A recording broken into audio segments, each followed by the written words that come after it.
Malaysia's first news radio, Bernama Radio 24.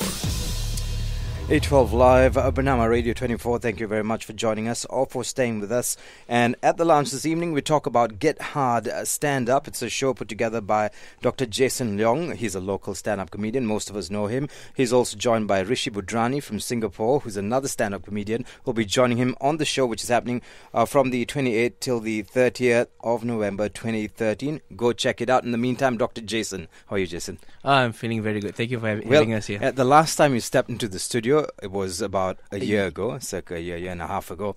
How has it been? You've been moving from success to success. Everything's been looking bright. Even a while ago, you went to Hong Kong and won a couple of awards. Tell me a little bit about that. Yeah, it's been a great year so far. Thank you, Gerard. Last year. Last month, right. I went to Hong Kong and I became the first Malaysian to win the annual Hong Kong comedy competition in English. I always make fun of that. I always say that I won the competition in true Malaysian fashion. I bribed the judges. You bribed the judges. The government will be proud. In the meantime, joining us in the studios is Rishi. Rishi, thank you very much for joining us in Malaysia, bringing some Singapore comedy to Malaysia. I'll have you know that we are being broadcast in Singapore, but we can't mention it to your government. They're not very happy. I thought I could say that. I thought I could be the first Singaporean to let Singaporeans know about this, man. But thanks a lot for having us. Really appreciate it, Jared. Really cool to have that voiceover at the start, Jason. Yeah. Which voiceover? The lounge. The lounge. Yeah. Is that your own voice? No, not mine. Okay. Someone does it for me. What did you do? Your own voice? That's quite. I thought that was your own voice. No, that's not my voice. Well, anyway, coming back to what you guys are doing, you guys are using your voices to make people laugh. When did you get into comedy, Rishi? I've been at it for close to 3 years now. Mm-hmm. I actually started training as an actor first, and before that I was, and this is something entirely training as an actor in Singapore. I was training as an actor in Singapore. Theatre, yeah. Mm-hmm. I was with the Singapore Repertory for 2 years. Mm-hmm. Before that, though, I was actually a Bollywood dance performer. Great, man. And that's how I started showbiz, and eventually stand-up. Showed its opportunity and jumped in. Right. And for 3 years as a comedian, do you have to keep evolving and changing as a comedian, or do you stay the same? Oh no, you keep changing, man. I mean, you not just in terms of the content, but the kind of duration that you do. Like you start off with maybe one good joke, and then now you need to have, like for this show, we need to have 20 to 30 good minutes. Right. And the little experience I've had, and 3 years we're still considered babies, I think, in a lot of ways, because a lot of the pros have been doing it 10, 15, 20 years. But we've had a bit of opportunity to travel. So I've done shows in Sydney, I've done shows, I just came back from a tour of the US, and I realized that one real important muscle you got to flex is to be able to adapt your material to these various countries. Right, because here it's very Manglish. It's Malaysia boleh, Singapore boleh, and everyone gets it. But when you go out there, how do you deal with the crowd? Jason, Hong Kong? That's a very astute observation, as always, Gerard. The thing is, Malaysia is a very good comedy scene, right? And a lot of people, the locals, are out here to support our stand-up comedians. So it's different. Like, for example, in Hong Kong, Singapore, Jakarta, the Philippines, most of the comedy audience are expats, white people. Whereas here in Malaysia, it's mostly locals. So it's a good and bad thing. It's a good thing because so that the local comedians it's easier for us to talk about Malaysian things. And then I'm a Malaysian, I laugh. You Malaysians, you laugh. But it's also bad in a way that once we step outside, you realize, oh my god, from 20 minutes of good jokes, I only have 5 that the white people can appreciate, or the international crowd can appreciate. So, like for example, I went to the Hong Kong comedy competition, and I realized that I can only do about 9 minutes of good material. 9 minutes. 9 minutes only, No, and this after. You have more than that. I'm quite sure. Thank you. Yeah, but so and the competition was 7 minutes and a half. So thank God I had enough, just ngam only to pass the test. But then again, if you were to bring someone like Jimmy Carr from the UK to perform in Malaysia, a lot of people won't get his comedy in it. I would say some. I mean, his crowd, the comedy audience will get him, because there are some like the Western comedians that come to Singapore and Malaysia, and they do really well. Right. But at the end of the day, I still get this vibe that an Asian comedian would translate better to a Malaysian audience predominantly. So that's why, for example, like you get Kumar from Singapore, who's so good at connecting with the Malaysian and Singaporean audience. So that's why I think, like from the past experience, I see all that when the Asians come, like Papa CJ Right. from India, or Ron Jossel from the Philippines. They connect so well with the audience, and that's why we have an all Asian lineup for Get Hard Stand Up: Philippines, Hong Kong, and Singapore. Philippines, Hong Kong, and Singapore. So you guys are going to do it one after the other, or you're going to be doing it together? Yeah, the usual format of stand up is there'll be a host, which is me, and then there'll be they perform consecutively. So Right. opener, feature, and a headliner. So we won't be doing any slapstick. Malaysia is very used to a lot of slapstick, and I think we're getting out of this whole slapstick thing with Lawak Kedah and all these guys slowly trying to inch their way Hopefully, out yeah, of yeah, that. yeah. And it's a tough time for comedy, and especially for the old comedians, who, Yeah. who used to make money doing what do you call that, slapstick comedy. Now everyone's intelligent comedy, and also they want something they can relate to: politics, observation. When it comes to politics and observation, Rishi, what's it like in Singapore? Yes, you see, the good thing about stand-up in Singapore right now, it is one of those live performance elements that has not been regulated as much. Talk about radio, TV, newspapers, even theatre to a large extent. There is a lot of licensing you got to do, but with stand-up, it's still something that's fairly untouched. And so we're quite happy about that. And coming back to the Singapore-Malaysia relationship, or being international, or what you can and can't talk about in all these places, there's an old Malay peribahasa. I Right. love coming to Malaysia because I get to exercise my Malay a bit. Right. Which is very good, by the way. This is not bad. But lah. your national anthem is in Bahasa I Melayu, studied isn't it? Malay for a long time. I do Right. Malay TV back home and Yeah. everything, so I never thought I would. But Okay, what's the Malay peribahasa? the Malay peribahasa is this: di mana bumi dipijak, di situ langit dijunjung. Okay.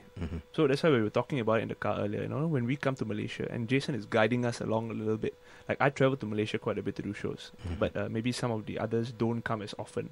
So we are all trying to work out our sets to give the local crowd, in addition to our international material, something local that they can relate to. Some local observations, maybe about politics, or maybe about current affairs, or maybe about the current race situation, or whatever it is. So we are all kind of tweaking our sets a little bit to make it a special, unique show for the audience that comes to watch. Right. When it comes to you and what inspires you to do comedy, who were your role models?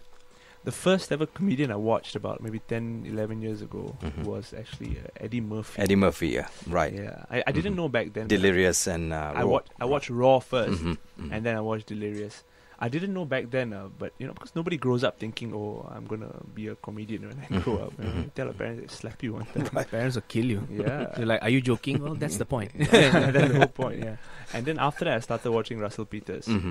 And it's funny, I think just this past couple of years, things came really whole circle because I went to perform at the club where Eddie Murphy was discovered, the comic strip live Wow. in the US. And I met Russell Peters in person at one of his shows in Singapore as well. And I got to open for Russell Peters' opening act. Ruben Paul. Yeah, which doesn't seem like such a big deal. But if you say it that way, it's quite catchy, lah. Right. Yeah. Right. That's why I'm saying it. I'm not showing people. Like, So when you go there and when you meet comedians, you talk to them, do you think there's a lot more for you to learn?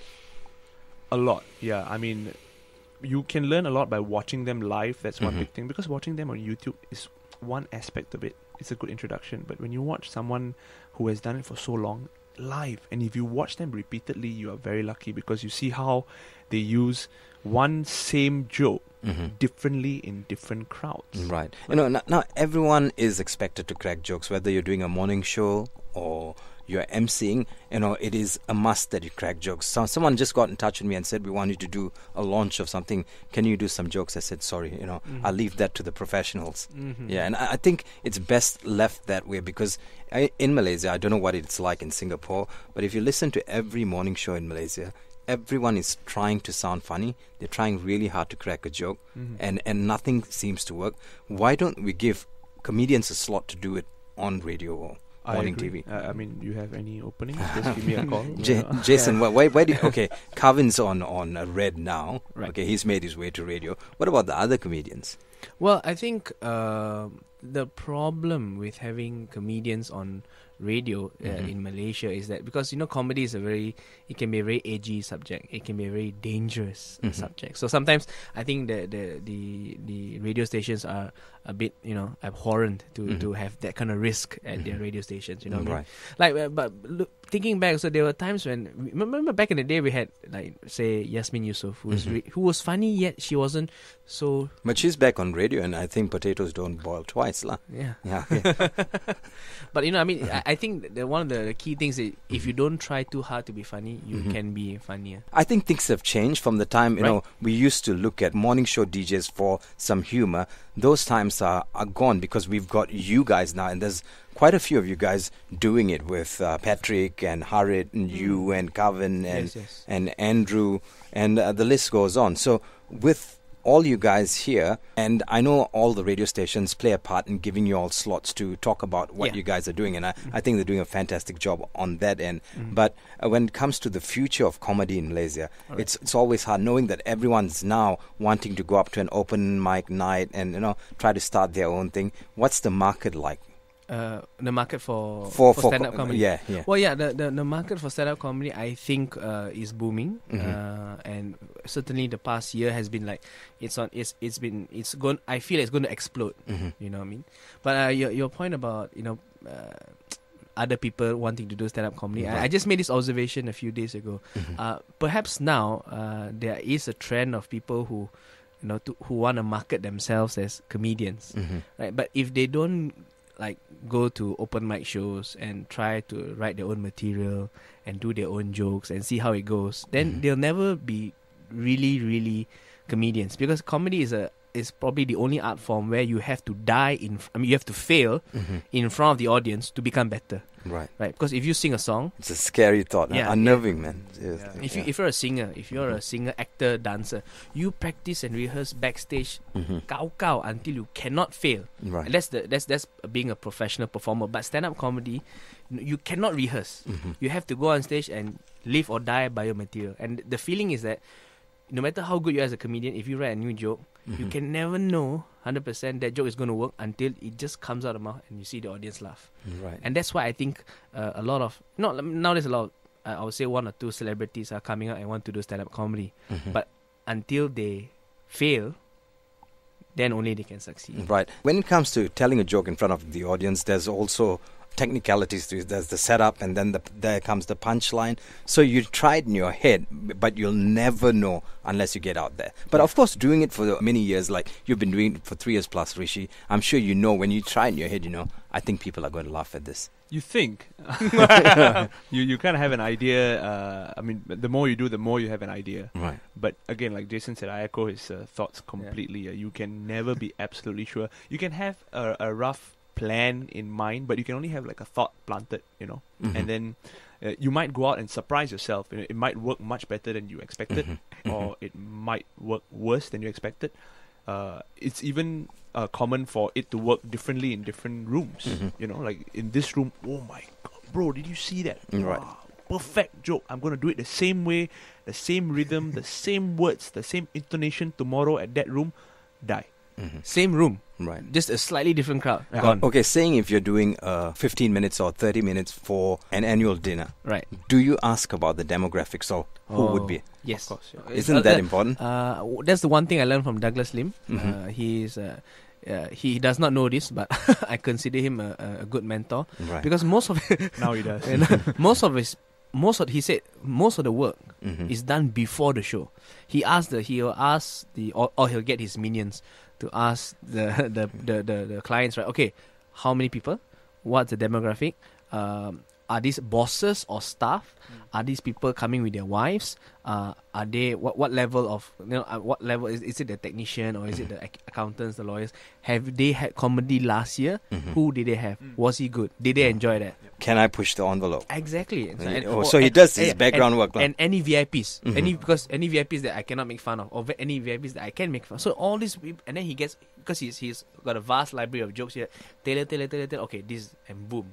So that's a lot of work is before the show. But of course, we can't. I mean, even you can do all that, and still.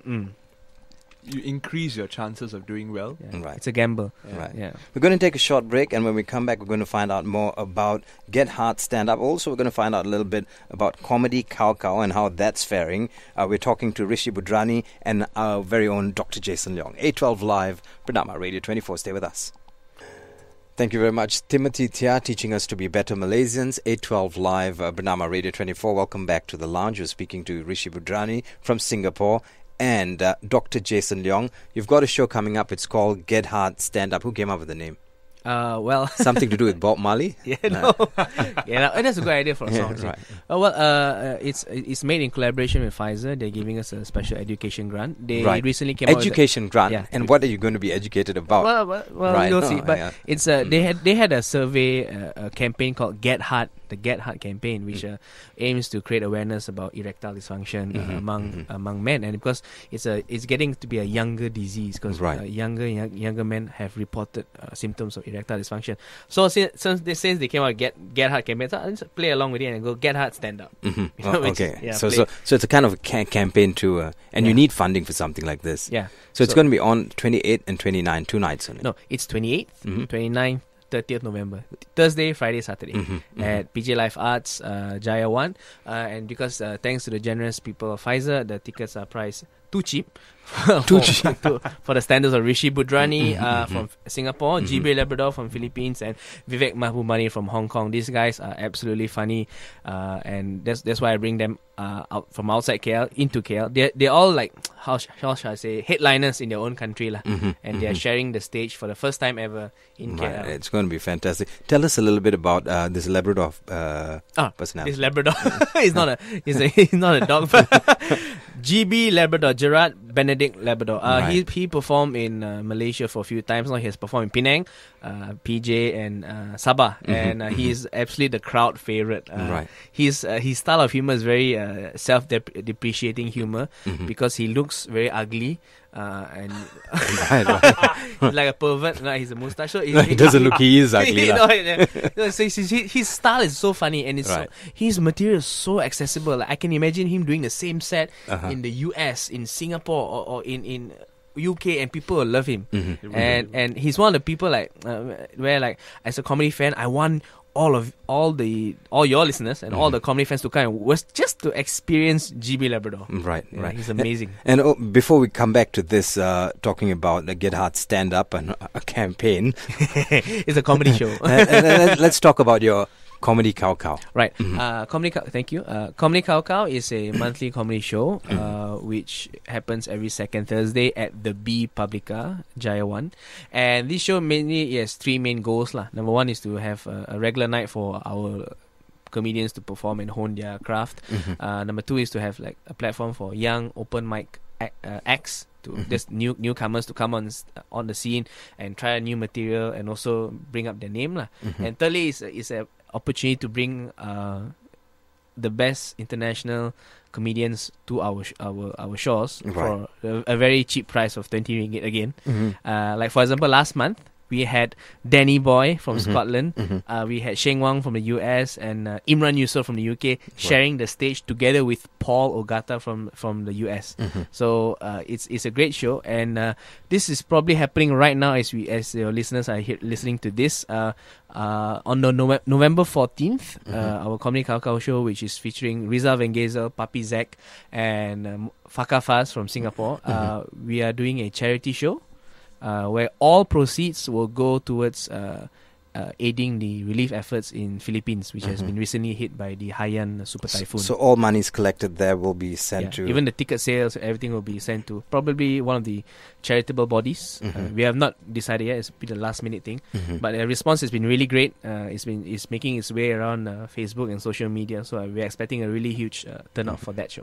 So Kuala Lumpur, JB, and Singapore, listen in. It's happening from the 28th till the 30th of November. It's called Get Hard Stand Up, happening at the PJ Live Arts Main Theatre. Well, coming back to you, Mr. Rishi Budhrani, when it comes to doing what you're doing, comedy, you need to find other avenues of making some money. And a lot of times when people or business people tell me, I need to get someone to teach my staff how to do presentations, they always say they want to bring in a good speaker. I say, why don't you bring in a stand-up comedian? Do you see yourselves doing that?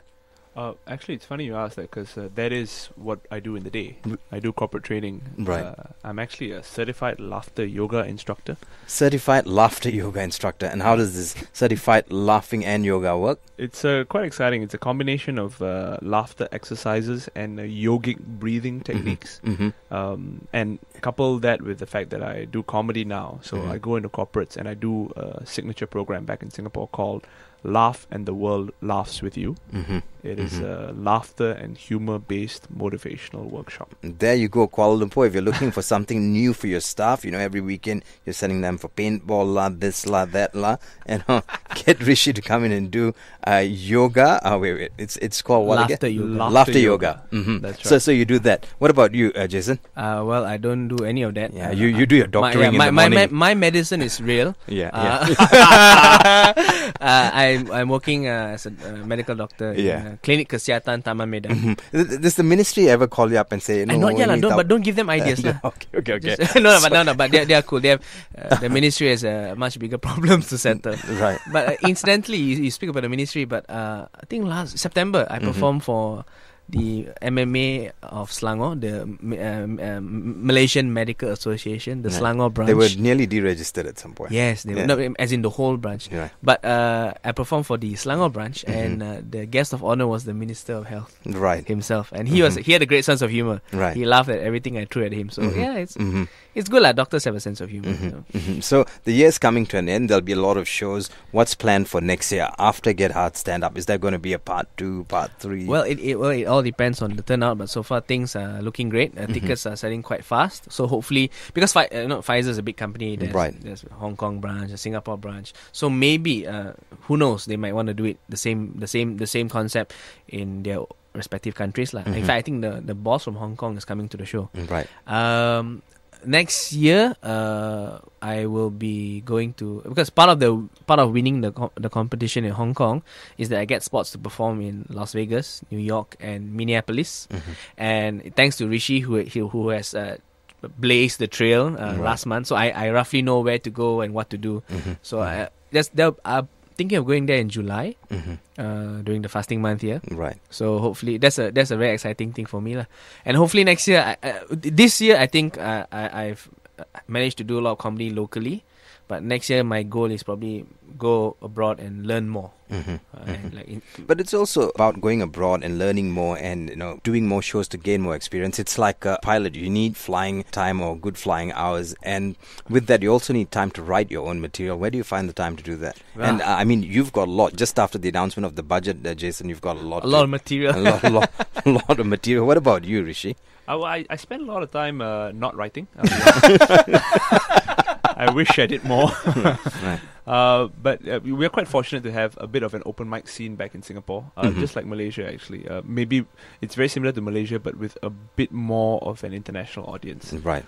You can gig as often as 3 times a week regularly, and you get 5 minutes every night. And that kind of forces us to write, because you sometimes have regulars coming back. You can't keep doing the same 5 minutes all the time. People come back to see you, say, okay, we've seen you do 5, 10, 15, 20, 30. Now we want to see something more. So you're forced to write lah, and you're forced to test on stage, and you're forced to, like Jason put very nicely, suffer a little bit. And he said something better, but I don't think you mentioned it on air.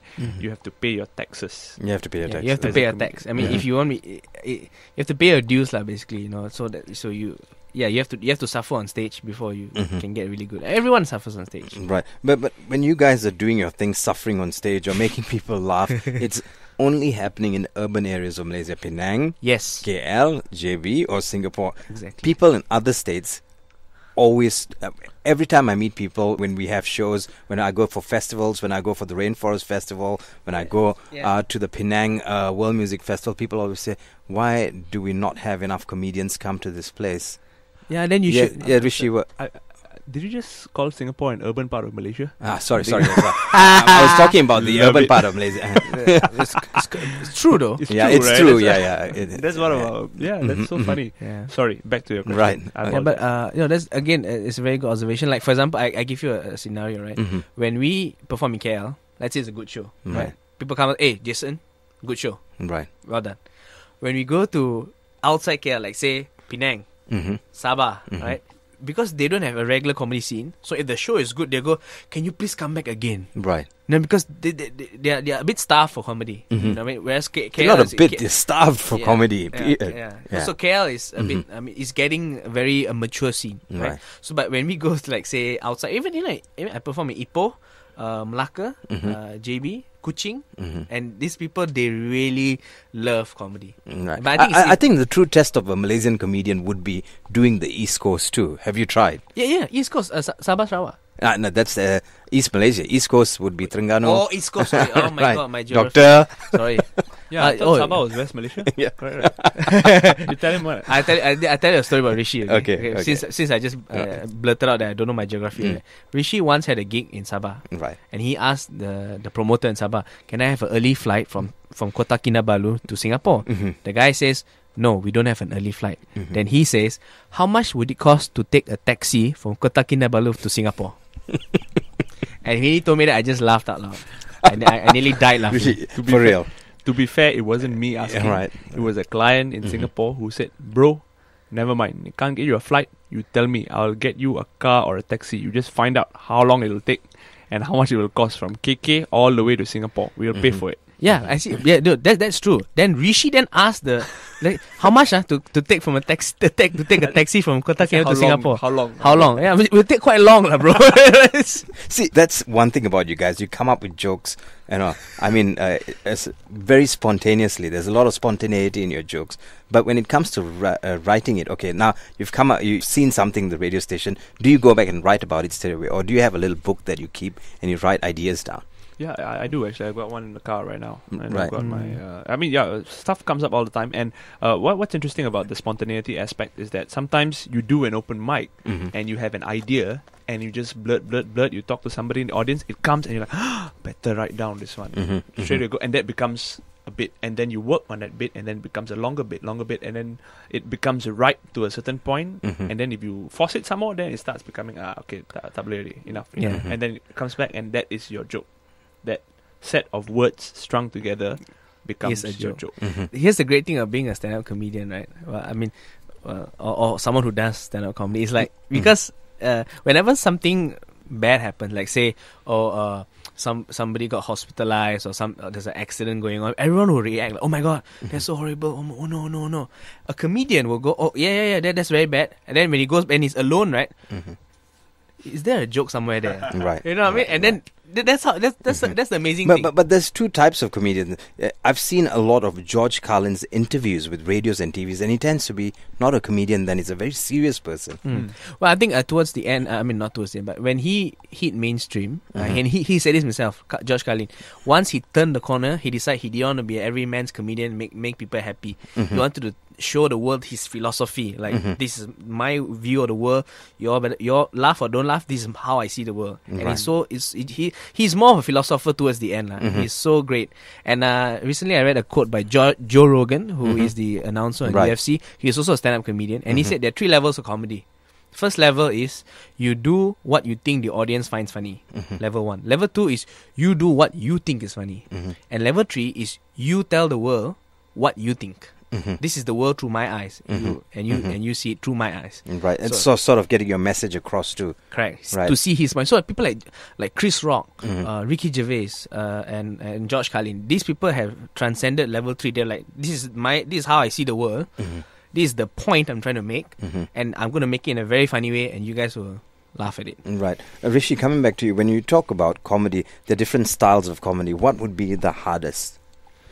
Oh, wow, the hardest style in comedy. I think the hardest would you style call it a of style or form? the hardest style of stand-up comedy, or the hardest stand-up comedy. the hardest type of stand-up comedy. maybe I think the most difficult to write and the one I appreciate the most is satire. Okay. Satire and clean satire. Right. It means without using any expletives, Mhm. but still going out there and making a very subtle message that people still get.